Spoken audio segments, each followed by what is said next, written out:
Eat like a king who's on a budget. 3 tasty options, fries, drink, and nuggets. All for $5. Wait, that can't be right. Just confirm that that's the real price. BK, have it your way. Before we dive into the wreckage of that Seahawks Patriots Super Bowl game, this episode is brought to you by the Ultimate Steakhouse Whopper at Burger King. Look, the Super Bowl, it might be over, but the hunger, it definitely isn't. And if your watch party ran out of wings by the second quarter, you got to reclaim the fame, ladies and gentlemen. BK just dropped the Ultimate Steakhouse Whopper. We're talking flame grilled beef, crispy onions, and that savory steakhouse sauce that honestly has more flavor than the Patriots' first half offense. It's big, it's bold, and it's exactly what you need while we break down why Kenneth Walker III is the best back in the league right now. It's arguable, but we're going to talk about it. Head to Burger King or use the Burger King app to get delivered. Burger King, you rule. Welcome back to Leather Brains, ladies and gentlemen. We have finally made it to the other side of Super Bowl 60. And whether you're celebrating a massive parlay win or mourning the fact that football is now officially over, like I am for the next 6 months, we're here to process it all with you. All of it. Every single piece. So we just watched a game that felt like a fever dream. The Seattle Seahawks are your world champions. Sam Darnold has a ring, and the dark side defense just put on a clinic that's going to be studied for a decade, maybe more. But between the record-breaking sacks, the bad bunny wedding on the 50-yard line, and Drake Maye spending most of the night looking at Levi Stadium's turf, we have a lot of ground to cover. Joining me today to help make sense of all the chaos, the guys who are probably the only ones in the country rooting for a 9-0 halftime score. We've got Alan Casanova Castro and producer Scotty Del Rey. Gentlemen, welcome into the show. I'm going to start out by asking this question. So before we get into all the stats and the fraud allegations that are being thrown against Drake Maye, I have to know, on a scale of 1 to 10, how much did your Super Bowl party actually enjoy this game that didn't see a single touchdown until the fourth quarter? Alan, you go first. Take it away. Okay. I think one of the quotes I heard during the party was, "This is hot ass." And okay. So that is accurate. I think that had nothing to do with the booty shaking at halftime. It was just the ass it was just steamy, just shit that we were watching in the first half. I think the one thing I mentioned two things. One, we really should have given Matthew Stafford the MVP after what he did to that Seahawks defense multiple times, and then seeing what unfolded. Two, I don't know. It was just extremely boring, and people are like, "Oh yeah, this sucks." I'm like, well, to everybody that wanted different teams in the Super Bowl, you're welcome, because now this is what you get. You get just this hot ass for the first half. This game was terrible. This game was awful. Okay, Scotty, give us your take. I mean, did you enjoy the game? In a sense. First of all, I do think that as football fans, I know we've gotten away from defense, but that Seattle defense was pretty fun to watch. Watching the pressure that they were getting off the offensive line, watching Gonzalez on the other side just totally making plays for keeping the Patriots in the game. Like, there was a lot of good, entertaining defense. I know it's not touchdowns, it's not flashy, it's not much of a highlight reel, but there were some good parts that I think we should appreciate. But overall, yeah, I mean, that's not really what you expect. When you think of the Super Bowl, you think of the two best teams in the NFL, quite literally, and it felt like that was just simply not the case. But as we've talked about all season, I think these two were the two best teams in the NFL. This is just indicative of the NFL and 2025-2026 season. It was hot garbage, as Alan said. Do we really think the Patriots were one of the best teams in the NFL? Do you really believe that? No.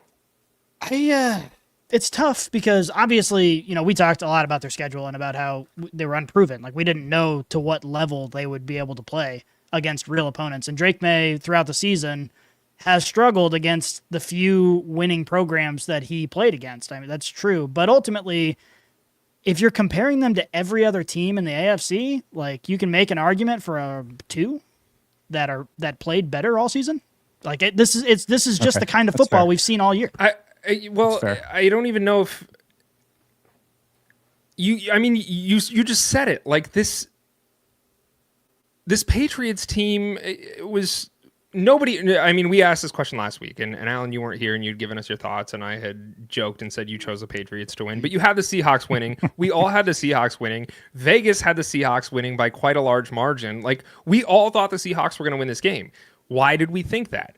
If you look at the entirety of the Patriots season, even in the playoffs, the Patriots had a very favorable walk into the Super Bowl. Like, it was easy for them. And what we saw from Seattle really through a lot of the season was they had a lot of adversity. They were playing good teams. They had to continue to dominate and be dominant in order for them to get there. That's why we all believed in the Seahawks team, and that's why we didn't believe in the Patriots. And that's what we saw in this game, from my perspective.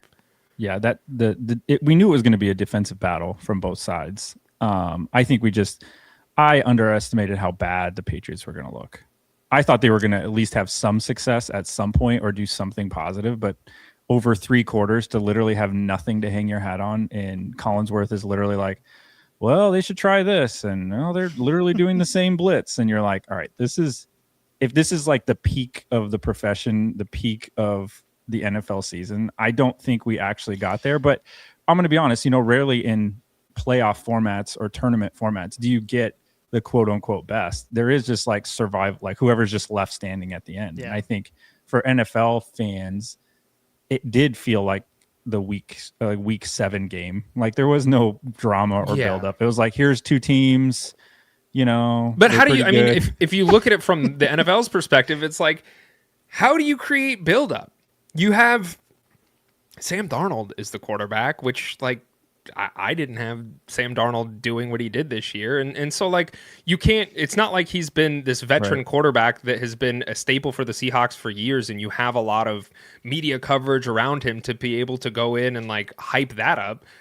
What you can hype up is the fact that he's a veteran quarterback that's been a journeyman throughout the NFL. And that's what the media did. But it's like, there's no, when you think of certain teams, you think of a player who's like the identity of that team, right? I'll throw out the Bengals, like Joe Burrow, Jamar Chase, like that's the identity of that team. If you go over to the Bills, you have Josh Allen, and traditionally it's typically the quarterback. You can't really give that to either of these teams. Drake Maye's a sophomore, and he was kind of hyped up, and like they were talking about him quite a bit, but there's not like a lot of veteran, I don't want to say leadership, but there's not like that figurehead of those veterans who've been with the organization for a long time and just been able didn't know to them. Build that narrative.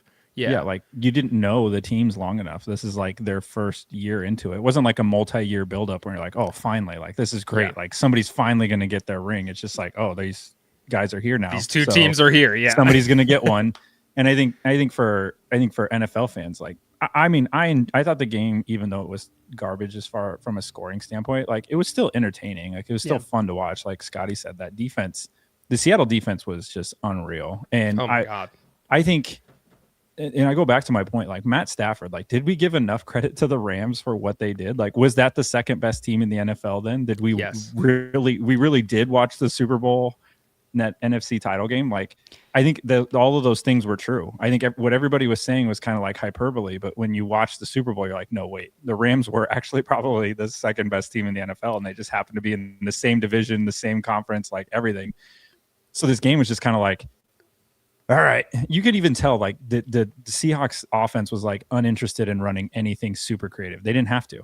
They were like, all right, we're going to get our points at some point, but we know these idiots are not going to score anything, so we'll just kind of hang out. Which, by the way, is the greatest situation to find yourself in as a head coach in the Super Bowl, where you're like, we literally don't have to do anything because our defense is just sandwiching the opposing offense. Like, we don't have to do anything. Just Sam Darnold, don't turn the ball over, which he did a lot in the regular season, didn't do at all in the postseason. And so it's like, okay, great. Like, we can trust our quarterback, we can trust our running back, and we're just going to, piddle-paddle toward a field goal, and that's just going to win us the game.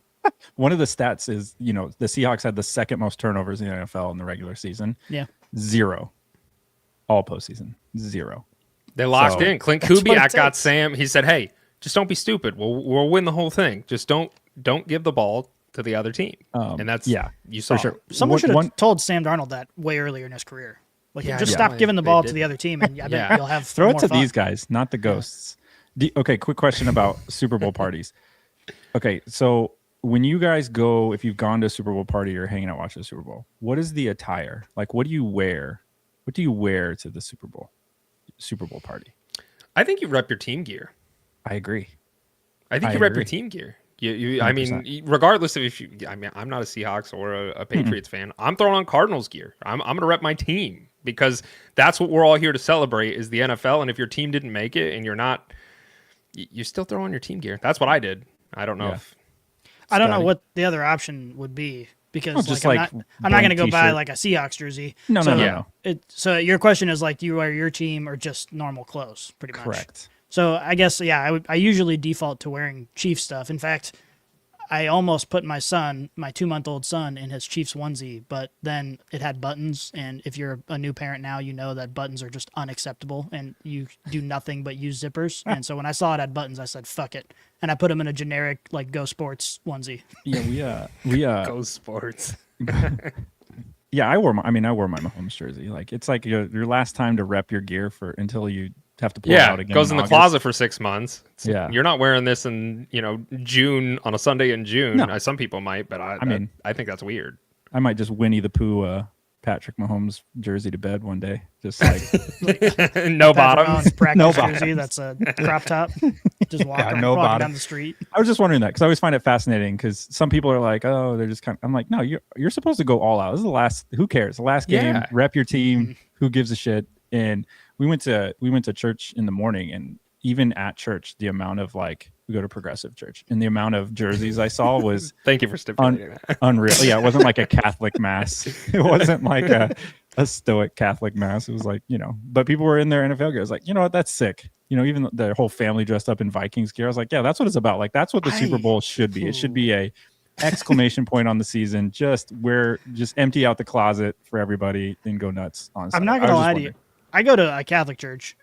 I have never once even considered wearing a jersey in there, and I don't know what the reaction would be to like the people. We should try it. I've never seen anyone we go to mass. I've never seen anyone wearing a football jersey on Super Bowl Sunday. Which You should honestly do it. Maybe my church is You kind of should. lame. These guys. And are honestly. I'll go to your church and I'll film reactions. I'll be Yeah. the undercover guy.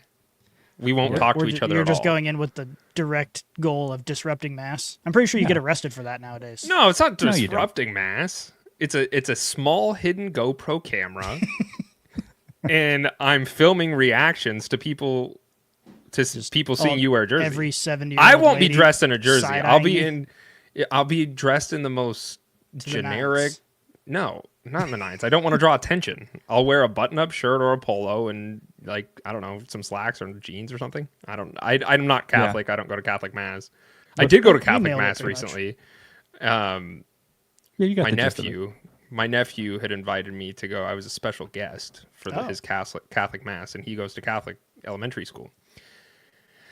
Catholic mass is like a workout, dude. It is like you're up. It feels like a CrossFit workout. You're up and down. Like you got to get on your the pew, like the little things under the pews, and you're just singing song. I'm like, this is crazy, man. Yeah, Like, I don't know how we got on Catholic mass tangent, but you I don't haven't either. really I been like to this. Catholic mass I like until this. your grandmother reaches her hand out in front of your face and tells you to spit your gum out into her bare palm. That's happened to every Catholic child I've ever known.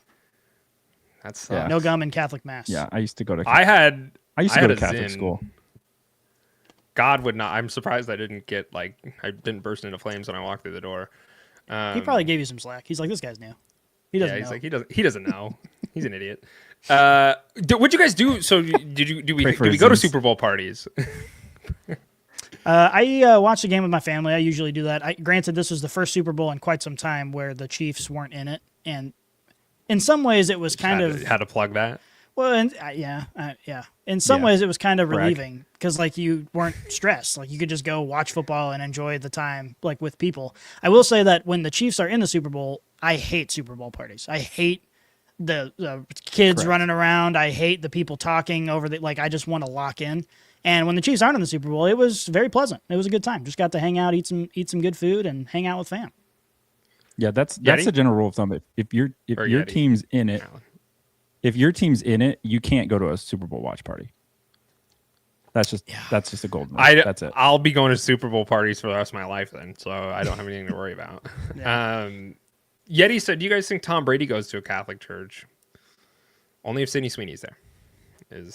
Which fair. It's a good reason to go anywhere. I'll go. I'll go to fucking church every Sunday if she's gonna be there. Can Sydney Sweeney be my special guest to mass? Is that a thing we do now? I'll bring her. I think you probably have to ask her. I don't know if we can just declare her your special guest. Maybe we can. Oh, I've never tried. I didn't know. I don't know how far of a reach God has. Like, what can I get away with? So did you? I'm sorry. Did you go? Oh, Beaner Wiener. Yeah. Says Tom Brady is a cuck. Yeah, we're talking. We're actually really glad that you're here today, Beaner Wiener, because I need you. Yes, we're gonna. I need you in like 20 minutes or whenever we get to that topic. Yeah. Yes, we have a topic that's coming, and You're saying that like nobody knows what it could possibly be. Yeah. We have a mystery It's called a topic coming up. tease. It's called a tease. Yeah, he's teasing it. He's doing a great job, Scotty. Okay, so let's talk about the game. So Sam Darnold, he's a Super Bowl champion. He didn't really have to do a lot. We kind of covered this. I mean, the Seattle defense is really the MVP of this game.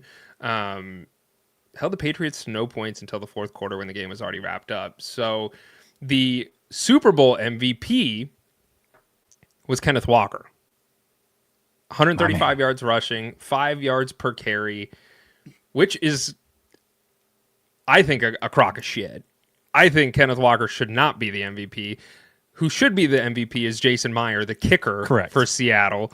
However, they're not going to give a kicker a Super Bowl MVP, which is bullshit, but they should have, because he deserves it. He's the only. He put up more points than the rest of the team. He put up 15 points. He broke a record. 5 field goals in the Super Bowl. That is he will probably hold that record forever, because he didn't have any misses, did he? He made all no. of them? Yeah, No. So, he should have been the MVP. Kind of a no-brainer. If there's any Super Bowl where a kicker should be the MVP and just like stamp like what the fuck was this Super Bowl, it was this one. Like, just do it. Just lean into it. Yeah. Why they gave it to and you think about it, like Kenneth Walker wasn't even like the focal point of this team until Zach Charbonnet went out with an ACL injury, and that's not to say Kenneth Walker wasn't involved, but it was like a 1-2 punch between him and Charbonnet, and it wasn't like Kenneth Walker was the lead back the entire year. They just didn't have any other backs, so it was Kenneth Walker, and he had a good game. I don't want to take that away from him, but to make him the MVP now makes it really, really interesting, because he is a free agent, and he's gonna get paid. He's gonna get paid. I don't think he will. I'm not sure. I don't think he will get paid. He's definitely going to get signed somewhere. He's a good back. I don't think he's going to get signed somewhere. Well, he has the worst agent ever. Then, if you can't spin Super Bowl MVP into dollars, then there is something really wrong with his agent. Here's what's going to happen: Seattle's going to franchise tag him for a year. That is what is going to happen, because Charbonnet is not going to be ready to go by the start of the season. They know that I don't think they want to sign Walker to a long-term contract.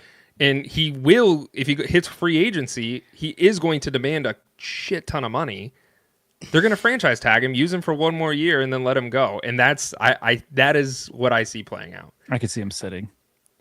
I could too, and I wouldn't blame him. Like, get me out of here. If you're not going to pay me, I'm the Super Bowl MVP, which should be Jason Meyer. Jacob Spice says, did you like the halftime show? We're going to get to that, my friend. Hang out. Tune in. Yeah, we're going to get to it. I promise you. It's coming up here soon. It's crazy that the Super Bowl was so bad that the halftime show is like the thing we're teasing on this episode. This is the first time since Janet Jackson's titty popped out that we're like really concerned about the halftime show. The best Super Bowl show. That was the last one that Kid Rock was in, by the way. He did just a little teaser for that conversation. Kid Rock was doing an interview, and he said, "Yeah, the only other time I performed at a halftime show was everyone forgot about me because Janet Jackson popped her titty out." It's like, all right, fair enough. Perfect. Love it. I did want to talk about Drake Maye for just a moment, and we kind of. I don't want to say had this full conversation, but it was kind of mentioned earlier in the show, is had a respectable stat line, but really like a bad playoff run, and record for most sacks taken in the playoff at 20. So that certainly doesn't help. He went for 818 yards and 6 total touchdowns and 8 turnovers through the playoff berth he had. Well, and that, just to step in, it kind of continues the trend that he had against teams who were good. Like all season long, he had more turnovers than touchdowns against teams with winning records, and that continued into the postseason. Even though the postseason run was historically easy, there's some juice to what you're saying here, I think. So is Drake Maye a fraud? Do we need to see more? I don't think he's the reason they went to the playoffs. I don't know if that's fair. I think, yeah, both of these quarterbacks are kind of like participants on the teams that were actually doing the things. You know what I mean? Rather than the driving force behind it. More like a Josh Allen would be like the driving force behind the Bills, right? Like they would have to go as he goes. But I think for Drake Maye, I think the perplexing thing was the offense itself not doing anything creative other than dropping back and forcing him to read these dig routes that Seattle was getting to. They're getting pressure. Like they didn't do anything. They just like Drake figured it out. They were getting pressure with like 4. I'm like, okay, like Seattle's defense was crushing him. This is a amazing defense, and you're asking your second year quarterback, and this is his first playoff run, to like figure it out in game. Like that seemed like that was their game plan. Like, hey, read the defense, adjust the protections, and then go. They didn't do like very much to like roll them out or let's do some play. Like, you know, and I know it was tough because they were running the ball. Like they were finding some success between the tackles, and they just like never did anything with it. And then they're like, all right, we got 5 yards there. Now let's just drop straight back and let's figure it out if he can read the defense. I'm like, why do you keep doing that? Like, why did they keep doing the same thing over and over? And he had open receivers. Like there were multiple times watching this game where I was like, that player's wide open. They're running like an out route. And I'm like, they just have to beat out the outside backer and he could hit him. But he didn't have time. Like he was just jittery. I mean, at the end of the day, like when you are under that much pressure, when they're rushing 4, like you can't even convert your offense to like running tricky screenplays to try and avoid the pressure because they're only rushing 4. Like they're getting that much pressure with just the 4 guys up front. It makes it really, really tough. And then when he's getting hit as much as he is, even when he had time in the pocket and he had receivers and busted coverages and opportunities, he just couldn't settle his feet down. He couldn't make the accurate throws, and it's tough to blame him. Like I do think that Drake Maye, obviously, we've all said it all season long, that he's a little bit overhyped. Like this team had this cupcake schedule, and he didn't perform particularly well against tough teams. But it's like it's only a second year, and he played well enough that like you're definitely he's the guy in New England, no doubt about it.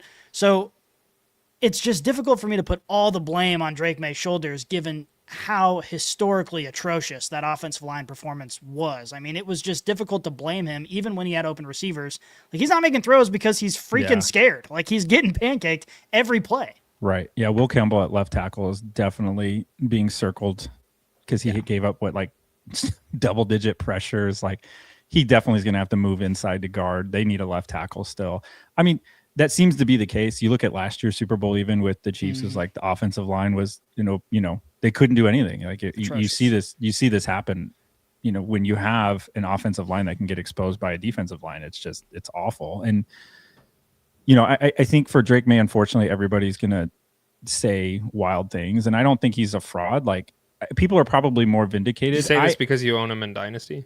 Yeah. Yeah. Okay. I think he's good. I don't think he's going to be like 50 touchdown 1 year good. You know what I mean? Like he's going to be solid, but I don't think he's going to put up video game numbers at any point in his career. I don't think. The way I felt watching him, and I mean, you guys pretty much echo everything that I think as far as I think the. Yeah. Go ahead, Alan. I did not realize you'd cut out. Yeah, sorry, I cut out for just a moment. I was just gonna say the only thing that was crazy is that he got so many first place votes. I think not his fault, but that was crazy. Yeah, well, and I'm glad, especially seeing how things transpired in the Super Bowl. Like, could you imagine if he won and Matt Stafford didn't? Like, the storyline would have been so juicy. Oh, the bell ringing would have been insane. So yeah, Drake Maye is not the reason this team was in the Super Bowl. The reason the Patriots are in the Super Bowl is because of their defense and what they were able to do. Now, as far as the trajectory of Drake Maye, I still think he's on a really good path. Just like Scotty said, they got to shore up that offensive line, and it really showed. They showed their weakness very clearly in this game. They need to build up the offense. They need to give him some more tools to play with. Like an aging Stephon Diggs and a Mac Hollins is probably not the long-term answer for him. It got him to the bowl, but like for the growth and development of him, get him a young guy. Get him somebody who is a little bit more spry and that true wide receiver one, and build up your offensive line. I think I have a lot of faith in Mike Vrabel, and I think Drake Maye is talented. He needs more time and he needs more weapons. And I've said this before, and I will say it again on this show here. The Patriots are going to be a good team for years to come. They're going to be in that conversation as far as the likes of the Bengals and the Bills and the Ravens and how we think of those and the Chiefs. Like, they're going to be in that conversation. Now, whether they rise to the occasion every year or not will be seen. Right. But like, I think they're going to start being looked at not as they have been over the last couple of years without Tom Brady. Yeah, if you look at Vrabel, that's how the Titans were too. It's the exact same thing. Oh yeah, and the fact that they moved on from Mike Vrabel, my brother, him and I watched the Super Bowl together last night, and I was like, well, I guess Vrabes doesn't have to cut his penis off, and he looked at me, and he goes, what? And I was like, yeah, have you not heard this whole thing where when he'd asked like would he cut his dick off to win the Super Bowl, and I think this was when he was still with the Titans, and he was like, yeah, I would. I was like, well, he can keep his penis, which is an insane thing to say, by the way. Yeah, right? but if We you're can all not agree with using that. it anymore, like if you got kids and you're done, I mean, I What do you wouldn't mean do you're it. done? What are you talking about? Yeah. That's a great part of life. It's the same thing as if somebody says, would you give up Burger King? No way. No, There's some I things that wouldn't are do more that. important. No. That's you know what I'm saying? No, No. negative. Okay, do we want to move over and start the halftime unveiling conversation? Sure. Okay. How do we want to start this? Because I know there's some mixed opinions in here. There's mixed feelings. How do we want to go about this? Well, should we first start by going around the circle and giving our reason why we can give an opinion on a Latino performing in the halftime? Because I'm married to a Mexican woman. You are. Alan, you are Mexican. So those are our Alan credentials. is Hispanic. Yep. Beaner Wiener's here, and I believe Wiener Wiener's here, and he Beaner gave Wiener's Hunter the Hispanic. pass. He did one Yeah. one episode. He did give me the pass, which was nice. So we all have our card and gives us license to discuss the topic at hand. Is Alan Yes. gone? What happened? I think he froze. So, Alan, are you here? He looks I'm back. happy. For what He's it's back. worth. Oh, good. You are here. Okay. I'm back. Okay. I think I'm here. I think you're here, but you're choppy. So don't know. Scotty, let's start with you and see if Alan's connection here will reestablish itself. What did you think of the halftime show? That's quite the question. I think the halftime show was. I'll say this. I'll throw Alan a bone first because I'm not sure exactly what he's gonna say, but I know his general feelings. It wasn't as bad as I expected. First of all, but it wasn't any better than any of the garbage halftime shows we've seen over the last decade and a half. I mean, the good halftime shows at this point, for 15 years or so, are the exception, not the rule. They are very few and far between. Katy And Perry and the Sharks. that was also terrible. But at Well- least she's a singer. I do think that there's, before we get into the real controversial stuff, I said the same thing after the Kendrick Lamar halftime show last year. This sort of performance is not conducive to the halftime show of the Super Bowl. It's just not. It's like watching a rave through a screen. Okay, it's not fun for the viewing audience. The vast majority of the millions of people who are consuming this are watching this on their couch. Okay, they're not feeling the bass thumping. They're not jumping up and down, and that's just not happening. People are watching this with their families. It's just not the kind of performance that should be at the halftime show. You should have someone like Chris Stapleton, someone like Billie Eilish, someone like Kelly Clarkson. Have a vocalist actually perform. And you have Alicia Keys or Jennifer Hudson. We have such great vocalists in our society who are amazing. Let's actually have a vocalist that people can enjoy rather than just some guy. This was a circus with music dubbed over it. This is not a performance that is fun to watch from your couch. I just think that's generally true. I do think that I could go on an overtly political rant and it would be totally justified. I'm not going to do that because I respect the platform that we've built. We've built a place where we come to have fun and talk about the thing that we love and talk about football. And it's supposed to be, I don't care what your opinions are about the president of the fucking United States. We can come here and talk about the NFL and just enjoy each other's company and enjoy friendly debate and discussion. The NFL has tossed that idea completely out the window, obviously. They have gone completely overtly political. And this is not just this year. This has been several years leading up to it. So I would be justified in literally going on a 15-minute political rant because it's warranted. But I'm not going to do it. So I'm just going to talk about two things, two basic ideas. I'm proud of you, by the way. I don't want to jump on your train of thought. A lot of but restraint. You're It showing is a lot of restraint. Self-control, yes. Two basic ideas. Number one, the halftime show objectively is garbage. And I don't think this has anything to do necessarily with Bad Bunny. I think this, again, is a trend that we've seen over the course of many years now, where it's just overtly political, overtly over-sexualized slop. Like it's just not good entertainment. And I want to be angry about it, but the truth is that it really just sort of breaks my heart as a fan, because I'm a dad now. I mentioned that. I'm a dad now. And becoming a dad, my kid's 2 months old. He's not old enough to really absorb any of this, which is good. But becoming a dad, you think about things that you've never thought about before. And one thing, like, I love football. I love NFL football. I'm passionate about it. I love being a Chiefs fan. I love my family getting together and supporting this team and looking forward to 7 hours of Red Zone football on Sundays. Like, it's a big part of my life. I love it. And now that I'm a dad, like, a big thing that I'm just looking forward to is being able to enjoy this with my son and bond as he grows older and starts to develop that love for football, hopefully. Like, we're gonna bond over this and have this together. And it just breaks my heart that when the Super Bowl comes on, this spectacle of American culture comes on, the halftime show comes on, I got to turn it off until he's like 15 years old, because I'm not going to subject my kid to softcore porn. Like, I love twerking Latinas as much as the next straight guy. What I part do. of that was porn? The half-naked women shaking their asses 3 feet from a camera is not appropriate for a 10-year-old. It's not appropriate for a 5-year-old. I was watching this halftime show with my 5-year-old niece. I had to turn it off. I watched the halftime show on YouTube just so we could have this conversation. In the moment, I turned it off because I couldn't watch my 5-year-old niece watch the halftime show. And the NFL has just decided that children are not allowed to participate in this event. This is a cultural event, and they're just not allowed to participate. And it's disgusting, and it really does break my heart. It makes me tremendously sad. The only other point I'll make is this. If you driving to work or driving to school or whatever. I'm so sorry, Scotty. I got to interrupt to read Wiener Wiener's comment. Dude. His first wife was Puerto Rican. She had a great ass, but unfortunately, she was a dirty whore. Thank you for the comment, Wiener Wiener. So sorry. Better to have loved and lost, as they say.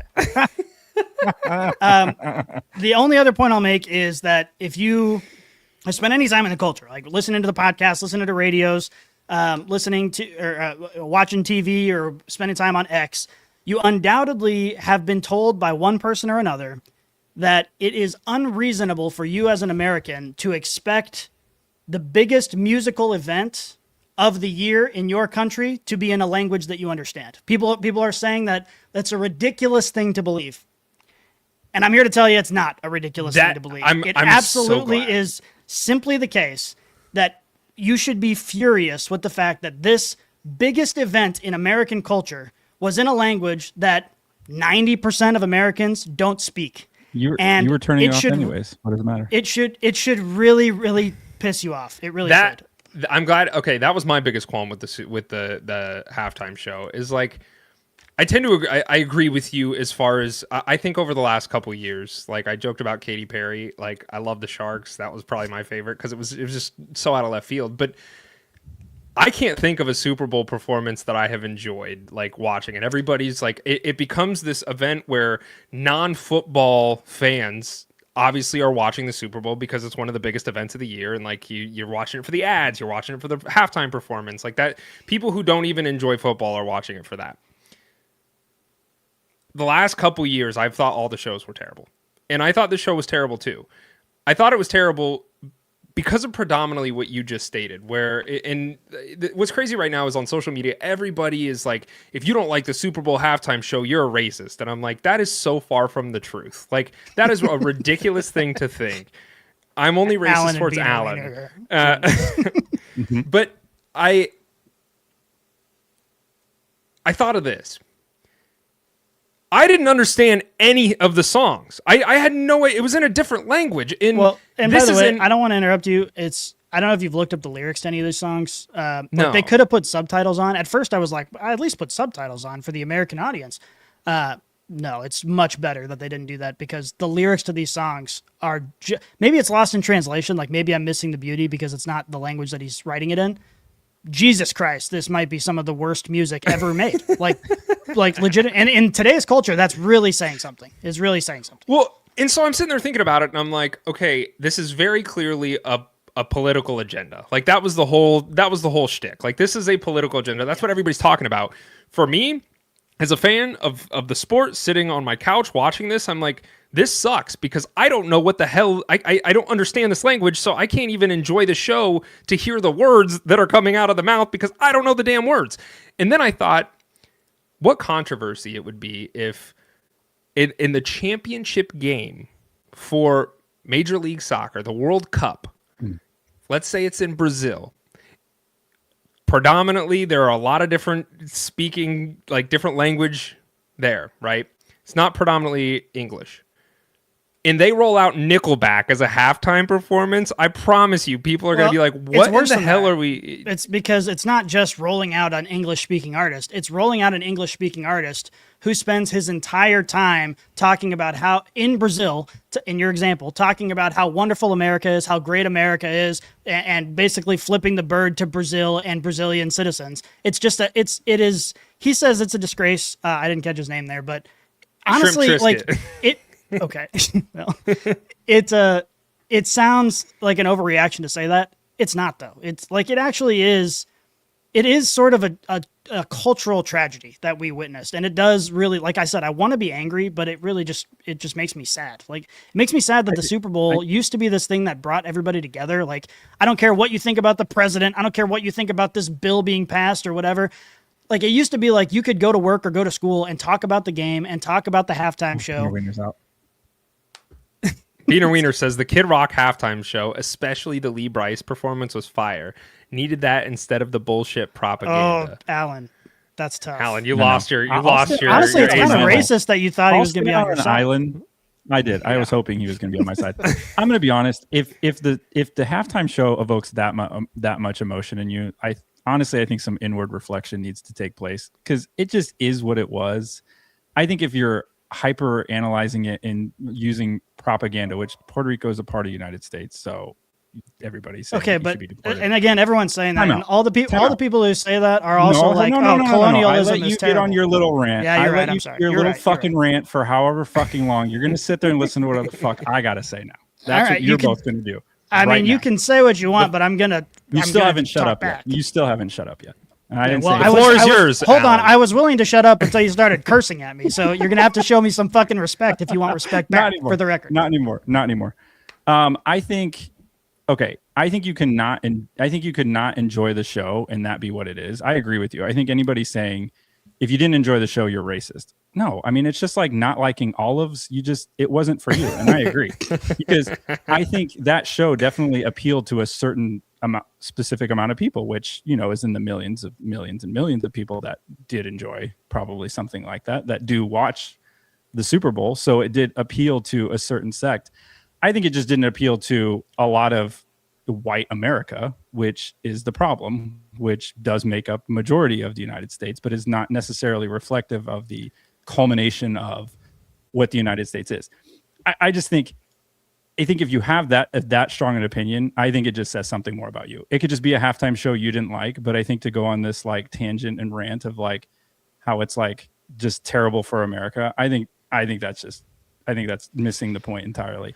Also, of all the millions and millions of things that are on TV, if the halftime show was the one thing that you turned off the show for the niece, like I would then expect you're monitoring all TV watching because that feels for a 5-year-old very minor.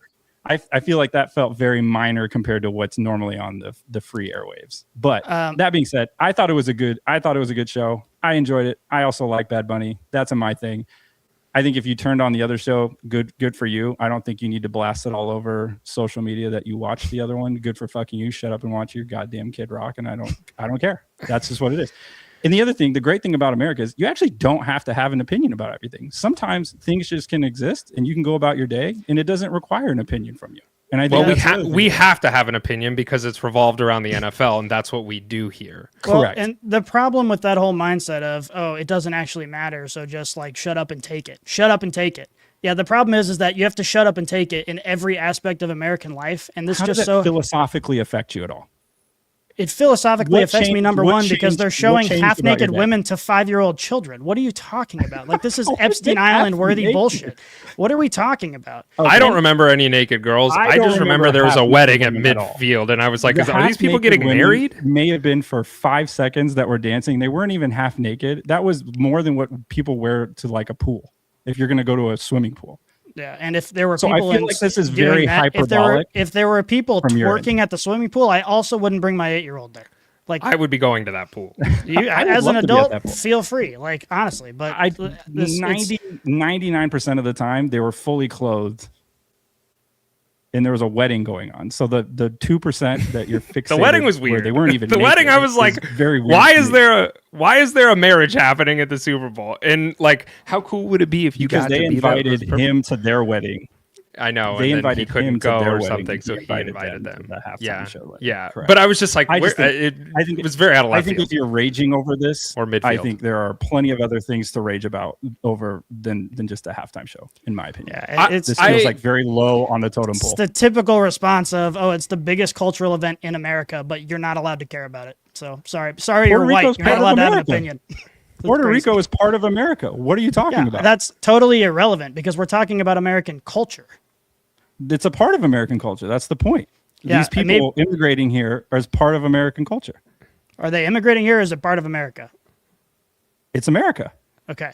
So all I'm Does saying it have to just be fucking guys from Texas with no, but it with has to be in cowboy English, and it has to specifically not be refuting the core Listen, principles of the country in which the Kendrick event is Lamar taking one, place. The Kendrick Lamar one, you didn't even understand those words anyways. No, So that was I don't terrible. even. That I one was terrible also, too. for the record, I also said that one was bad. So That's you're fine. just Usher.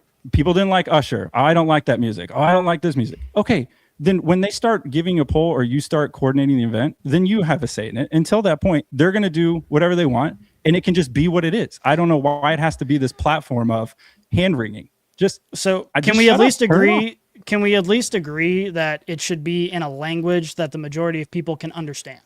That's my only qualm. That's my only qualm with the whole thing. Was like, I'm not nearly as passionate about Scotty, about the half-naked women. That doesn't bother me. Whatever. I don't care about any of that shit. My only qualm with the entirety of the show was I couldn't understand it. And it's like, if you're gonna put like, if you're gonna make this big, this is the biggest event in TV in the entirety of the year. The Super Bowl traditionally is. I couldn't understand it. I just wanted to like, and to be very transparent, I also couldn't understand the Kendrick Lamar one because the audio was so terrible, and that's also why I thought it was shit. And it's like, if I'm gonna sit here and listen to this, I want to be able to understand it, and that was my problem with the Kendrick Lamar one. Is the audio was so bad I couldn't understand anything. This one, the audio was perfectly fine. It was just in a different fucking language, and I couldn't understand what was being said or sung. And that's my thing. Is like in America. The first language is English. This is an American sport, and label me racist. I'm not, but if you want to, that's fine. I think you should speak or sing or perform in the language in which is predominantly being consumed. I think all of that is fair. I think not enjoying it is fair. I think not caring for it is all fair. I agree. I mean, I think the part where I didn't. I really wanted to hear this, but I think I think the part where I didn't necessarily get it was when people were going like, "Sorry, this laptop. You're cutting out. It's good. It's bad. It's good. It's bad." Are we talking about the laptop Seems like or it's the bad now. performance? Am I back? You're Please back. tell me I'm back. You're back. Please tell me I'm back. Please tell me. I'm just saying. I'm not a fan of the. It's racist if you didn't like it. Like that is just pure bullshit. I mean, obviously that's can just crazy. not like and it, and it's it can also just- crazy that can the just other be in a way. I mean, box. just because you like Bad Bunny doesn't make you a bad person. There are plenty of people saying that too, and that's also stupid. Okay. Like we can. Correct. You want to know what I didn't appreciate, and this is going to be totally. It's going to be part of it, but I also didn't. I didn't appreciate like the virtue signaling. Like, oh my god, I'm like so excited. Like you've never listened to a Bad Bunny song. How do you know if you're excited? Like. You literally have no idea. You don't need to like virtue signal to the masses that like you're pumped for the halftime show just so everybody knows that you're like, not a "Oh, see, racist." guys, I'm a good guy. I'm really Yeah. excited for Bad Bunny. No, you can actually just say I'm not really excited. I know nothing about this music, and then that just be it. I don't need to hear all the rest of it too. Like I mean, that's the There's camp too I much was in. I'm talking. like, I don't know anything about this guy. I'm gonna watch it because it's on the TV. I didn't even know there was a Kid Rock like secondary one. I didn't know that until the halftime show started, and then I saw somebody tweet about it. But apparently it ended up being like a really big success. Epstein is alive. Okay. If you're just listening, it was really confusing to hear me say that. Beaner Wiener wrote a comment with the hashtag Epstein is alive, which is funny. We said Scotty speaks the truth. This is football, not football. Hashtag Epstein is alive with a bomb I agree. emoji. Okay, hold on. About Matt, Epstein being alive? I kind of lost my train of thought there, actually. Oh, yeah. The it's okay. Kid I just Rock, want to say. Go ahead. Oh, no. Sorry. The Kid Rock one. You heard it. I was just going to say, I didn't know it was about it, happening. yeah. It ended up being apparently a big success where millions of people watched or whatever. I didn't know that it existed. And again, maybe if we're now coming together as a podcast, we can talk about how shitty Kid Rock is. I wouldn't have watched it. If I knew that it was an option to watch, I still wouldn't have watched it, to be very transparent. Like, I'm no honestly interest. like for if they have like multiple halftime shows that you can like tune into, like, hey, you can tune into this one over here and tune into this one over here. Like, I think that would be kind of fun. I don't know. It would You be can all right as experiment long with as that. you're not turning into them for politics, which is what we're doing now. Like you're turning into them that's what it based is. on politics, That's what and that's it a is. problem. And like that's why I think yeah. we should just have a talent, have Ed Sheeran or Jennifer Hudson or whatever go and just perform, and you don't have to talk politics. You don't have to make it a whole big statement. Like we can all just come together and enjoy and celebrate the talent that exists in our country. Like it's beautiful. here's the thing, though. Here's the what is, and it's kind of interesting. This is exactly what the NFL media wanted. Like this is exactly what, because they want people to continue to talk about the Super Bowl. They want people to talk about the halftime performance. When you look at what's ahead for the NFL, we talked about this just last week on our last episode, is the NFL is going worldwide. I mean, they have 9 games in different countries next year. That's, in my opinion, that's why Bad Bunny was the halftime performer, is because they're trying to suck in different cultures, different. I think it's countries. At most 50% that. The other 50% is virtue signaling politics, as they've been doing for years. I mean, with all sorts of written words on the field and all this stuff. And Correct. like again, no matter which side of any issue you fall on, like I think we should all just agree. Please just stop. And you're never Like, I going to just know wanna watch football. you're never going to know the true intent necessarily. It's all going to be, you're like, maybe it's that, maybe it's this. I do agree. Like if they really wanted Bad Bunny to be there, sure, all for it. If they really wanted an artist, go for it. But I agree. I think there's raised eyebrows when you look at the backdrop of the political nature we're in. And I think that's the part I don't like. I don't like the virtue signaling. Right. If you like the 'cause it's artist just, and you want to we're here have for the them on sport. there and people do enjoy that music and people do have a good time with it, then let that be that. Like the other shit, like stop pandering, stop the virtue signaling, just let things be as they are. I just don't, that part I don't care for. Yeah. And just to round out my perspective, that's why I think it is a big deal. That's why I think it's worthy of standing up and actually making a point about this, because it's not just, oh, they brought on an artist that people don't like. It's that plus the reason they brought him on is to shove this down everybody's throat. And by the way, it's the same message you get in public school, the same message that you get from every corporation, and the same message you get at college. Like at some point, regular people just have to stand up and say, please, please just stop. For the love of God, I just want to live my life. Like, please stop inundating me with all your bullshit all the time, every day. welcome to the NFL. Okay, we're gonna take a break here for a second, and we are going to give a wonderful and much deserved shout out to one of the best places in the entirety of the world. This combo meal's got combinations. Make this thing your own creation. Entree, drink, and choice of sides. Oh, and it's free to swap fries. BK, have it your way.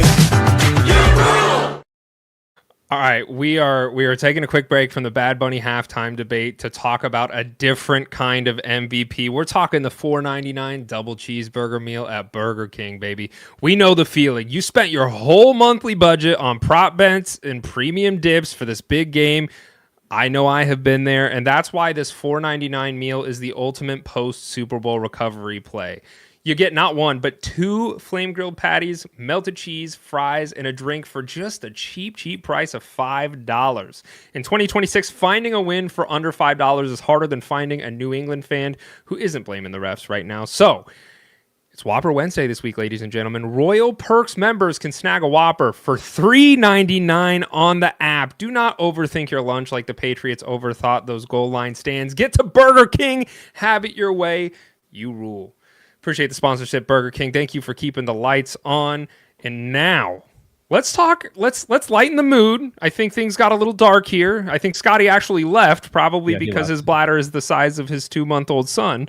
Let's lighten the mood. Let's talk about the commercials. So, Jack Podolsky says, "Don't you want the biggest stars to perform? He's one of the most listened to artists in the world. Folks from other countries have performed in the Super Bowl." Jack, we're done talking about it. If you want to listen to the rave, go back, or the rant, go back about 10 minutes, probably longer at this point, 25 minutes. The whole rant's there. We're going to talk in a lighter conversation. We're going to talk about the Super Bowl ads. So were there any Super Bowl ads that come to mind for you guys that got an audible laugh, that you thought were great, that really really hit their stride and earned themselves a conversation in the Super Bowl commercial conversation? I guess I'll just admit it. Because I was watching with family, I wasn't paying as much attention to the to the ads in between. Now, that's when I'm getting up and eating or using the bathroom, whatever. I tried to look up a couple lists because, like, all these news outlets are trying to they'll compile lists of the best Super Bowl ads, and I probably watched 15 of them or so. I didn't see a single one that I thought was funny, and it may just be that the list, like, it was like CBS. Like, who the fuck knows who's putting that list together at CBS? Maybe he's a moron, or she, equal opportunity morons. But I didn't see anyone that I liked. So I don't know if you guys have a handful of them, but I got the impression from the small amount of time I spent sort of researching it that this might be like a historically bad run of Super Bowl commercials. There were a couple good ones, I would say. There were some that made me chuckle. There were some that had potential. I thought overall it was a dud. I think if you were like putting them all together in a box, you'd be like, wow, this is not very good. Some of them tried way too hard with celebrities. You could tell they were trying to like get as many celebrities as they could in the shot to be like, oh, wouldn't this be cool if this person was in our commercial? And I'm like, no, this commercial sucks. There's one about the liquid IV and the peeing, which was really good. It's just showing people like with yellow pee and they're not very hydrated. I thought that one was pretty clever because that was, but then we're also like, I think all of us were to the age now where we're like we're targeted. We're definitely we're targeted. Like, they're doing things that are like, oh, this, we'll play this song and we'll do something for Jurassic Park. And I'm like, you motherfuckers, you know exactly what you're doing right now. I thought that one was terrible. The Jurassic Park one, it sucked. Yeah. There's a lot of them that suck, but I think the liquid IV one was pretty good. And I know, Slaps, you have one that I thought was pretty good too. I do. It was the Benson Boone and Ben Stiller one, and it was Instacart, and it was pretty early on in the Super Bowl, and it was for Instacart, and they were playing a song, they were on stage, and it was Instacart lets you choose your bananas, and it still is just sitting with me. It's resonated with me this entire time, which means the ad definitely worked. And so Benson Boone is notorious for doing a bunch of flips during his performances and stuff. So he's on stage with Ben Stiller. They're dressed the same and they're co-singing this song. And so Benson Boone does a backflip after he sings his little verse. And then Ben Stiller looks like audibly jealous that he did a backflip. And so then you see Ben Stiller walk up to the top of the stage where there's stairs and they have drummers and everything, and he does a backflip off the stage after he sings his, and he smashes against the wall, destroys all of the drums, and they were like speaking with an accent, both Benson Boone and Ben Stiller, and Benson Boone's like, Gary, and like runs over to him, and then he falls. I don't know. I just watching someone fall from that height and smash into drums just brings me like audible laughter, and I was dying at the entirety of the commercial. That was my favorite one. That was just good. Okay. That was pretty good. Overall, though, didn't they would normally do these commercials, and then you would see them throughout the year, or for like at least a few months, they would still play them. Like, oh, that was so funny. I feel like all of these are just like they're just going to delete them because there's like no reason. There was one. I'm glad you brought this up. There was one commercial that I saw prior to the Super Bowl, and I want to say it was State Farm. And it had Danny McBride and one of the Key and Peele guys. I always forget his name. Key or Peele. It's Key or Peele. I always get them confused. And they were. It was him and Danny McBride in this commercial together, and I was like, "Oh, are they like the new faces of State Farm?" And then the Super Bowl, like they had a commercial, and they were doing it with State Farm, and I was like, "Oh, so they must have like clipped it." So we might see some more of them in some State Farm commercials. Yeah. I think But- usually if a place like State Farm gets some celebrities, they probably shot several commercials in that little Sure. stand, so we'll probably see him more. Yeah. Of them. Yeah. Which Danny Overall, McBride's though, pretty funny. He's So are hilarious. Key and Peele. I like both of them. Yes, they are all very funny. So I was happy with that. There was one commercial where my brother, we were sitting on the couch, we were watching this commercial, and it was like raves and like Vegas shots and all this other stuff. And he goes, "Oh, sweet, they're doing a Vegas commercial." And he gets up to go to the bathroom halfway through the commercial, and I'm watching this commercial, and I'm like, okay. And then it gets to the end, and it's a commercial like for God, and it's like, basically like these are all vices and you don't need to be doing these things. And my brother comes back and sits down, and I was like, "You're not going to believe this." I said, "That was a commercial for God." And he goes, "Bullshit." And I was like, "Yeah, dude." I was like, he's like, "There's no way." And I was like, "Yeah, it was a God commercial." So those are really the only two that I Shout out remember. God. Shout out God. Big shout out God. Jesus. Okay. Any other commercials before we look ahead and close out? Okay. It Scotty's brings got nothing. I literally have nothing. I tried to find one. I couldn't find a He's single one. just shaking his head. No. it brings me a lot of sadness. We Rest in work peace. really hard here at Leatherbrains to try and provide entertainment and thought and a lot of conversation around the NFL, and we are now officially in the off season. This was the last game, and that hurts my heart to say. Very quickly, I just want to talk about these two teams, Seattle and the Patriots. So where does your mind go as far as Seattle is concerned and the future of Seattle with them in the Super Bowl this year? They have kind of a young core on the defensive side. Clint Kubiak's going to the Raiders. Do you consider them a powerhouse in the NFC? Do you think this was just a showcase of what the NFL was this last year, and that's why the Seahawks are there? Like, where do you guys think of the Seahawks moving forward into next season? I think it largely depends on what the coaching change does to Sam Darnold, because you can win the Super Bowl. I don't know how bought in I am with Sam Darnold. I mean, we saw him turn the ball over a lot in the regular season. He played well. Like, I don't want to take anything away from him, and he obviously, the way he turned his career around and over the last 2 years has been very admirable and exciting to watch, and I'm rooting for the guy. But nobody would be surprised if next year he sort of reverts back into the old Sam Darnold. And it may just be my own stupidity. Like, maybe he's proven that we don't have to worry about that anymore, and I'm just holding on to old thoughts. But something deep down inside of me is still like, I can't really call the Seahawks a powerhouse team with Sam Darnold as quarterback until he proves more. And I know he just won a Super Bowl, but I just still, my heart of heart, I feel that way. I'm not sure if that's reasonable. Well, this is what you're not going to hear probably from the likes of Stephen A. Smith and like all the other talking heads in media. Is like that. I want honest thoughts and opinions here, because this is not groupthink. This is, what do you believe? And I think there's no right or wrong answer. Yeah, I think I'm with Scotty on that, because that was my first thought, is they got to figure out what they're doing with Sam Darnold. Yeah, because I think they got there, but even if you go, you talked about Drake Maye missing some open wide receivers. So did Darnold. Like, he had guys streaking that he didn't hit. Like, this could have been even worse. Like, this could have been a total beatdown. Like, and it was, but they could have scored even more points. I think there is more there to this team. I think you can't rely on this defense being all worldly all the time. I think you got to still figure out what you're going to do on offense to generate points. And knowing that the Rams aren't going anywhere, they're reloading. I think that becomes imperative, because I don't think they're going to be able to replicate everything they did this season, depending on how these contracts work out and what everything schedule looks like. Yeah, and I mean that true, but I'm still in that. Like, Sam Darnold didn't win them this game. Sam Darnold, again, it was a good defense, but I think they still have to figure that out. They have to ask themselves that question too. Now, he's still going to be there next year. So I think what it ultimately becomes is an exercise of like, okay, how do we keep him? How do we keep this team rolling, knowing that we may not have the best quarterback ever, but how do we keep things more the same, where we can replicate, where we don't have to put as much stress on them? And I think that's what they got to figure out. But I think that's my thought. That's where my thoughts go for the Seahawks. Okay, let's.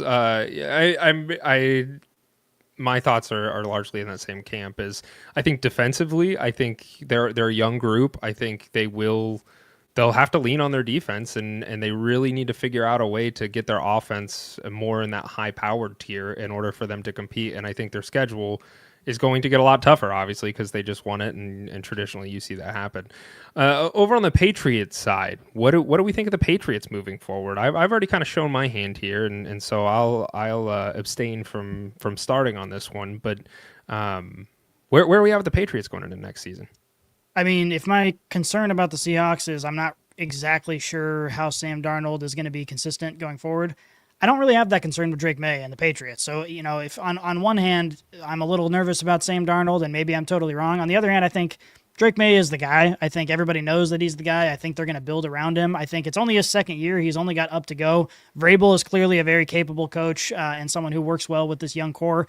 And I think that as they rebuild their offensive line and find some new weapons who aren't, getting divorced with Cardi B in the middle of the Super Bowl or whatever, like they very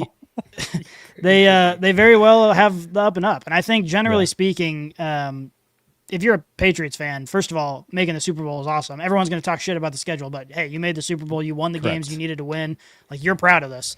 And then you are totally optimistic. Like, there are things you got to work on, but you feel like you are right there competing with the best teams in the AFC for the long term.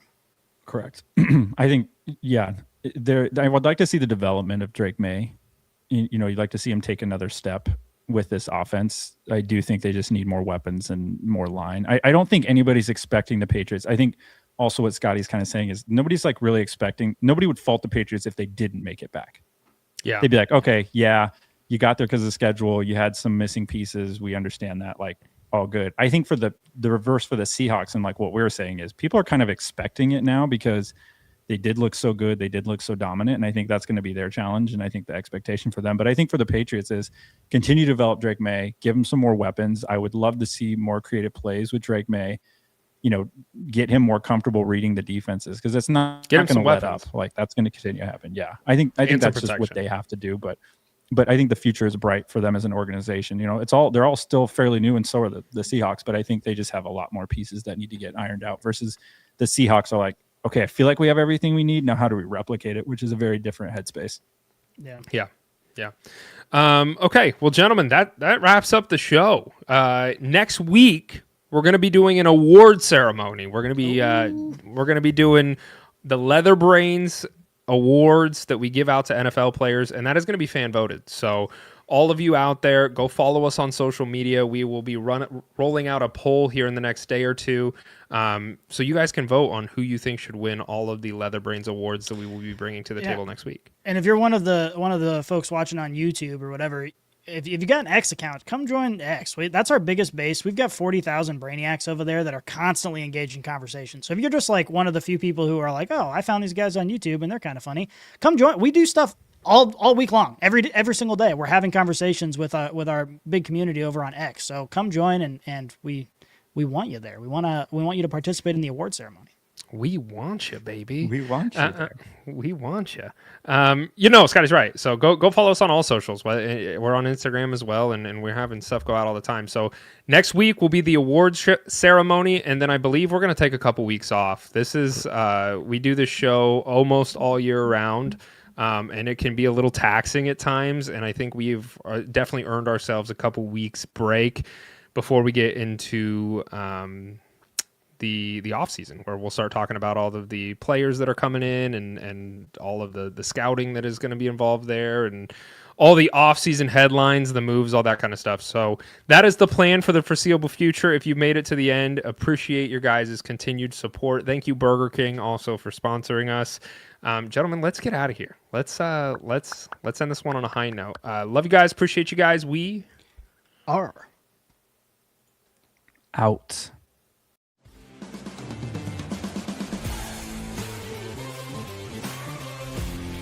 If you enjoyed this episode, make sure you tune into our new releases every week on your favorite podcast app. Follow us on Twitter, Instagram, and Facebook, and check out leatherbrains.com for all of your fantasy football needs. And remember, Brainiacs, a championship should be more than a fantasy.